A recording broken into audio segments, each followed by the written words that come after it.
నమస్తే, welcome to Vishwam TV. నేను మీ journalist Uday. ఉమ్మడి నల్లగొండ జిల్లా తుంగతుర్తి నియోజకవర్గం ఎస్సీ రిజర్వ్డ్ నియోజకవర్గం ఇది. ప్రస్తుతం ఈ నియోజకవర్గం మీదనే చర్చ నడుస్తూ ఉన్నది. ఈ నియోజకవర్గం చుట్టే రాజకీయం అంతా తిరుగుతూ ఉన్నదానంటే అవుననే సమాధానాలు వినిపిస్తూ ఉన్నాయి. మీరు చూస్తూనే ఉన్నారు, గత 2-3 రోజులుగా, గత 4-5 రోజులుగా తుంగతుర్తిలో ఉన్నటువంటి తుంగతుర్తి ఎమ్మెల్యే మందుల Samuel versus Munugode MLA Komatireddy Rajagopal Reddy. అసలు ఏం జరగబోతున్నది, ఎందుకు వ్యాఖ్యలు చేయాల్సి వచ్చింది, దాని తర్వాత దళిత బహుజనులందరూ కూడా ఏకమైపోయి రాజగోపాల్ రెడ్డి మీద విరుచుకుపడతా ఉన్నటువంటి పరిస్థితి. మరొక పక్క రాజగోపాల్ రెడ్డికి అనుకూలంగా ఇంకొంతమంది మందుల శామ్యాలను తిడతా ఉన్నటువంటి పరిస్థితి. అసలు ఏం జరిగింది, ఎందుకు ఈ వివాదం బయటకు వచ్చింది, దీని వెనకాల ఉన్నటువంటి కారణాలు ఏంటి అనేటిది స్వయంగా మనతో పాటు దళిత బహుజన స్టూడెంట్స్ అసోసియేషన్ రాష్ట్ర కోఆర్డినేటర్ దర్శన్ ఉన్నాడు. దర్శన్తో మాట్లాడి మిగతా విషయాలు తెలుసుకునే ప్రయత్నం చేద్దాం. వాస్తవానికి టికెట్ కోసం 100 సార్లు ఇంటి చుట్టూ తిరిగిండు. తిన్నింటి వాసాలు లెక్క పెట్టడం కరెక్టేనా, ఏమంటారు? దీన్ని మేము తీవ్రంగా ఖండిస్తున్నామండి. ఇప్పుడు రాజగోపాల్ రెడ్డి గారు కూడా రేవంత్ రెడ్డి గారి దగ్గరికి చాలాసార్లు వెళ్ళిండు టికెట్ కోసం. రాజగోపాల్ రెడ్డి గారు కానీ కోమటిరెడ్డి వెంకటరెడ్డి గారు రాజకీయంగా వాళ్ళకి భిక్ష పెట్టింది కూడా వేరే వాళ్ళు కూడా కదా. ఇక్కడ పాయింట్ ఏంటంటే రేవంత్ రెడ్డి గారు కానీ ముఖ్యమంత్రి గారు కూడా గమనించాల్సిన విషయం ఏంటంటే, ఉస్మానియా యూనివర్సిటీ బహుజన సంఘాలుగా, విద్యార్థి సంఘాలుగా మేము చెప్తా ఉన్నాం ఏంటంటే, ఎస్ ఫ్రెండ్లీ నేచర్లో ఇంటికి వెళ్ళొచ్చుగాక, కానీ ఇక్కడ మందుల సమ్మేళన యొక్క రాజకీయ ఆయన చేసినటువంటి మంచితనం చూసే కదా ఎమ్మెల్యే టికెట్ ఇచ్చింది. ఆయన చేసినటువంటి సేవ చాలా చేసిండు మందుల సమ్మేళన. ఆయన ఒక మాదిగ కులం నుంచి ఒక మాదిగ కులం నుంచి వచ్చి, ఒక నిరుపేద కుటుంబం నుంచి వచ్చి ఈరోజు ఈ ఎమ్మెల్యే వరకు అయ్యిందంటే ప్రజల మద్దతు ఉంటేనే. ప్రజలు ఓట్లేస్తే గెలిచినటువంటి వాళ్ళు కదా. కేవలం రాజగోపాల్ రెడ్డి గాను కోమటిరెడ్డి వెంకటరెడ్డి ఏదో ప్రజల ఓట్లు వేయకుండా ఆయన ఒక్కడు మద్దతు చేస్తే ఎమ్మెల్యే గెలిచిపోయినాడు కాదు కదా. ఒకవేళ ప్రత్యక్షంగానో పరోక్షంగానో మద్దతు ఇస్తే ఇచ్చి ఉండొచ్చు కాక, అది ఇవ్వచ్చు కాక, కానీ మొత్తం నేనే గెలిపించిన, నా ద్వారానే ఎమ్మెల్యే అయ్యిండు, నేను చెప్తేనే వినాలి, నా కనుసన్నోల్లోనే ఉండాలి, నాకు బానిసలాగా ఉండాలి, నేను లేవమంటే లేవాలి, కూర్చోమంటే కూర్చోవాలనేటటువంటి అహంకారపూరితమైన మాటలు ఏవైతే ఉన్నాయో మేము దాన్ని ఖండిస్తూ ఉన్నాం. ఆధిపత్యానికి వ్యతిరేకంగా మేము మాట్లాడుతూ ఉన్నాము, బానిసత్వానికి వ్యతిరేకంగా మేము మాట్లాడుతూ ఉన్నాము.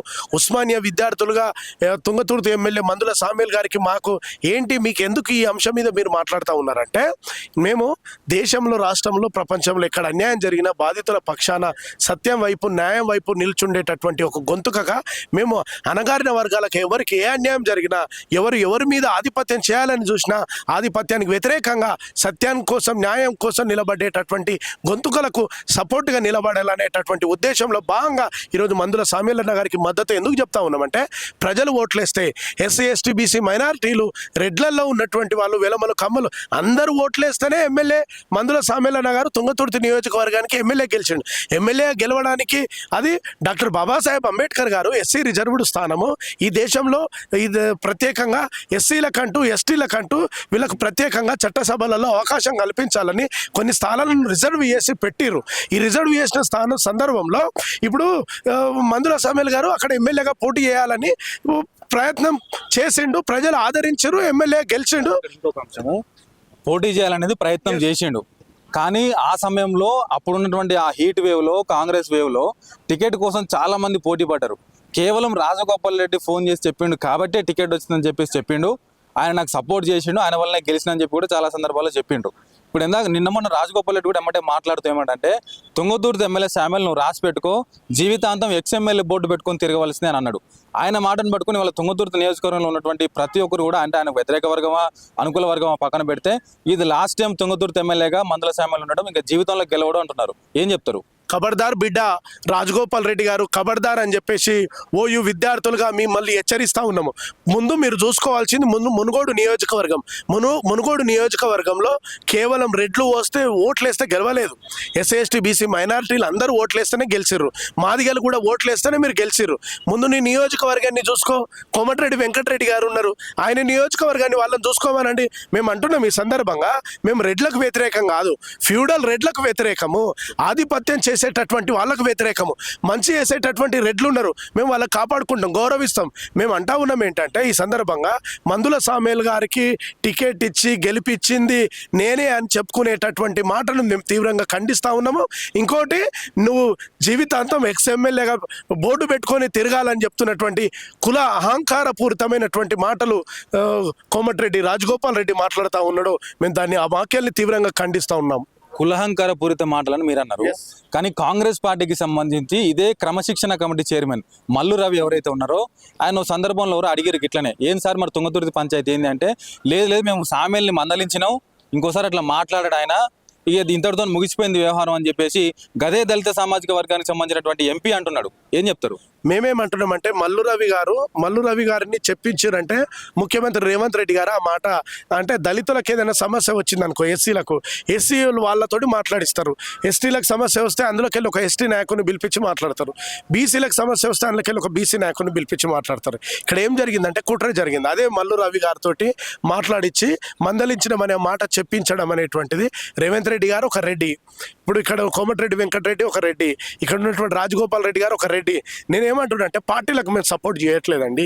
కులాలుగా మేము ఒక మాదిగ కులం నుంచి ఈరోజు నిరుపేద కుటుంబం నుంచి అంచెంచెలుగా వచ్చి అనేక రకంగా తన అనేక సమస్యలను ఎదుర్కొని ఎంతో మందికి సేవ చేయాలనేటటువంటి లక్ష్యంతో ప్రజల మద్దతు చాలా ఇంటర్వ్యూలలో చెప్తున్నాడు. మందుల సామ్యుల్ గారు ఏం చెప్తున్నా అంటే, నాకు బాబాసాహెబ్ అంబేద్కర్ గారు ఇచ్చినటువంటి ఏదైతే ఆ హక్కు వల్ల నేను ఎమ్మెల్యేగా పోటీ చేసిన, ప్రజలు ఇచ్చినటువంటి మద్దతుతోటి నేను ఎమ్మెల్యేగా అసెంబ్లీలలో కూర్చున్నా.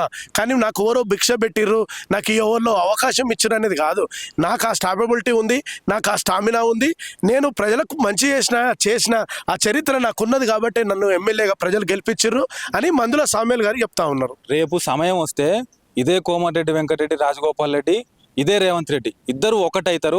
రేవంత్ రెడ్డి నల్గొండ జిల్లాలో తుంగతుర్తిలో ఎవరికి టికెట్ ఇవ్వాలన్నా కోమటిరెడ్డి సోదరులను సంప్రదించకుండా ఇచ్చే పరిస్థితి లేదు. అది వాస్తవం. రేపు మళ్ళీ తుంగతుర్తిలో మందుల సమయాలకి టికెట్ ఎట్లా వస్తుంది వీళ్ళ సహకారం లేకుండా అనేది ప్రశ్న. అట్లా లేకపోతే రాష్ట్రంలో కాంగ్రెస్ ప్రభుత్వమే ఉండదండి. ఇట్లా కులాలుగా కులం బట్టి ఇప్పుడు మాదిగ కులం నుంచి అవమానించాలని మందుల సామేర్ గారిని చూస్తే తెలంగాణలో ఉన్నటువంటి ఎస్సీ ఎస్టీ బీసీ మైనారిటీలు అందరూ కూడా చూస్తున్నారు. రేవంత్ రెడ్డి గారు ఒక రెడ్డి అయినందుకు కోమటిరెడ్డి వెంకటరెడ్డి, రాజగోపాల్ రెడ్డి వీళ్ళిద్దరు కలిసి ఒక మాదిగ కులం నుంచి మళ్ళీ టికెట్ ఇవ్వకుండా అవమానించేటట్లు చేస్తే, అరే వీళ్ళు కుల అహంకారంతో ప్రభుత్వం పరిపాలన చేస్తున్నారు, కుల అంటే సమానమైన అవకాశాలు ఇవ్వట్లేదు అనేటటువంటి ప్రజా ప్రభుత్వం అనే ముద్ర తొలగిపోయి ఈ ప్రభుత్వమే ఉండదు కదా, టికెట్ అనేటువంటి విషయం కాదండి. ఇట్లా చేస్తే మాత్రం ఈ ప్రభుత్వం ఉండదు. రేవంత్ రెడ్డి గారు తన ఆలోచనని వినమించుకోవాలి. At the same time Komatireddy Venkatreddy మీద, రాజగోపాల్ రెడ్డి మీద వీళ్ళ మీద కఠినమైన చర్యలు తీసుకోవడంతో పాటు వాళ్ళను క్షమాపణ చెప్పాల్సిందిగా ఈ విద్యార్థులుగా మన విశ్వం టీవీ ద్వారా మేము డిమాండ్ చేస్తా ఉన్నాం. ఫైనల్గా నల్లగొండ జిల్లాలో ఉన్నటువంటి దళిత సామాజిక వర్గానికి కావచ్చు, ఎమ్మెల్యేలకు కావచ్చు, రెడ్ల ఆధిపత్యానికి వీళ్ళు గురవుతున్నారు అనేటువంటి దానికి స్పష్టంగా సమాధానం వినిపిస్తోంది. ఏంది అని అంటే, ఈ దళిత ఎమ్మెల్యేలు అందరూ కలిసి ఇష్యూ జరిగిన తర్వాత బట్టి దగ్గరికి పోయి వాళ్ళ గోడు వెళ్ళబోసుకున్నారు. దాంట్లో మన ఎవరు మానకొండూరు ఎమ్మెల్యే కవంపల్లి సత్యనారాయణ కూడా ఉన్నారు. అంటే వీటన్నిటికీ ఏంది పరిష్కారం ఎక్కడ దొరుకుతుంది? ఫైనల్ గా ఏం చెప్పదలుచుకున్నారు అసలు? ముఖ్యంగా మంచి చెప్పారంటే ఏంటంటే కవంపల్లి సత్యనారాయణ గారు, కొండూరు ఎమ్మెల్యే, నకిరేకల్ ఎమ్మెల్యే గారు, వేముల వీరేశం గారు, అడ్లూరి లక్ష్మణ్ గారు కావచ్చు, వీళ్ళందరూ కూడా ఇక్కడ కలవడం జరిగింది. కలిసి దళిత నియోజకవర్గాలకు ముఖ్యంగా ఫండు ఇవ్వడంలో ఈ ప్రభుత్వాలు కొంత జాప్యం చేస్తూ ఉన్నాయి. అంటే ఒక సామాన్యుడికి ఒక వివక్ష ఉన్నది. ఒక ఎమ్మెల్యే అయినా కూడా మాకు ఇంకా వివక్ష ఉన్నది ఏంది అనేటటువంటి ప్రశ్న తెలంగాణలో ఉన్నటువంటి ఎస్సీ ఎస్టీలకు సంబంధించినటువంటి ఎమ్మెల్యేలు, ఎంపీలు, అరే మాకు నియోజకవర్గానికి బడ్జెట్ ఇవ్వరు, బడ్జెట్ ఇవ్వకపోగా మాకు గుర్తింపు ఇవ్వరు, గౌరవం ఇవ్వరు, మాకు ప్రోటోకాల్ ఇవ్వరేంటి అనేటటువంటి ప్రశ్న ఈరోజు వస్తూ ఉన్నది.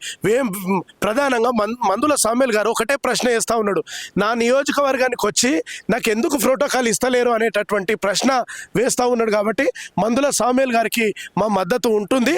దళిత నియోజకవర్గాలకు బడ్జెట్ ఇవ్వకున్నా, దళిత నియోజకవర్గాల్లో ఉన్నటువంటి ఎమ్మెల్యేలకు, ఎంపీలకు తగిన గౌరవం ఇవ్వకున్నా, ఒక బహుజనులుగా అంటే బహుజన గొంతును వినిపించడం కోసం వాళ్ళ పక్షాన మా గొంతు ఉస్మానియా విద్యార్థులుగా ఉంటుందని ఈ సందర్భంగా తెలియజేస్తా ఉన్నాం. చూస్తున్నాం కదా, 2 వర్షన్స్ ఇక్కడ. మొత్తానికి రాజగోపాల్ రెడ్డి మీద వ్యతిరేకతే వస్తున్నది. నువ్వు ఎక్స్ఎమ్మెల్యే బోర్డు పెట్టుకొని ఎట్లా తిరగాలని చెప్పేసి మాట్లాడతావు, కుల అహంకార పూరిత మాటలు ఎట్లా మాట్లాడతావు? సరే టికెట్ విషయంలో నీ సహకారం ఉండొచ్చు కాక, ఇప్పటికి కూడా మందుల సామ్యుల్ నీ మీద వ్యాఖ్యలు చేసినాక కూడా కోమటిరెడ్డి రాజగోపాల్ రెడ్డి నాకు సపోర్ట్ చేసిన మాట వాస్తవమనే చెప్తున్నాడు, నిన్నేం మర్చిపోతలేడు. అంత మాత్రాన నేనే గెలిపించిన, నేనే దగ్గరుండి ఓట్లు వేయించిన, ఇక నేను లేకపోతే నడవదు అని చెప్పేసి ఇట్లా కులాహంకారత రీతిగా మాట్లాడేది కరెక్ట్ కాదు. దళిత నియోజకవర్గాలలో మీ పెత్తనం ఇక సాగదు. రాబోయే రోజుల్లో ప్రజలు చైతన్యం అవుతా ఉన్నారు, ప్రజలు కూడా అన్ని గమనిస్తూ ఉన్నారు. ఒక వ్యక్తి యొక్క శక్తి సామర్థ్యాలను బట్టి మాత్రమే అక్కడ గెలుస్తాడు తప్ప సహకారం ఉంటే ఉండొచ్చు కాక ఆయన పనిచేసిన విధానం కావచ్చు, ప్రజలలో తిరిగిన విధానం కావచ్చు. ఇప్పుడు నిన్న పెద్ది సుదర్శన్ రెడ్డి పరిస్థితి ఏంది? కొన్ని వేల మంది వచ్చారు అక్కడికి. ఎందుకు వచ్చిండ్రు? సరే పార్టీలు పక్కన పెడితే, ఏందనేది పక్కన పెడితే, మొదటి నుంచి ప్రజలలో ఉన్నటువంటి వ్యక్తి. సో ప్రజలలో నిలిచినటువంటి వ్యక్తికి సహకారం ఉన్నా లేకపోయినా కూడా ప్రజలు ఆదరిస్తే ఎంతవరకైనా వెళ్ళేటువంటిది అవకాశం ఉంటుంది అనేటువంటిది కూడా వాళ్ళ వాదన. సో రాబోయే రోజుల్లో కోమటిరెడ్డి రాజగోపాల్ రెడ్డి కావచ్చు, వెంకటరెడ్డి కావచ్చు, వారు క్షమాపణలు చెప్పాల్సిందే.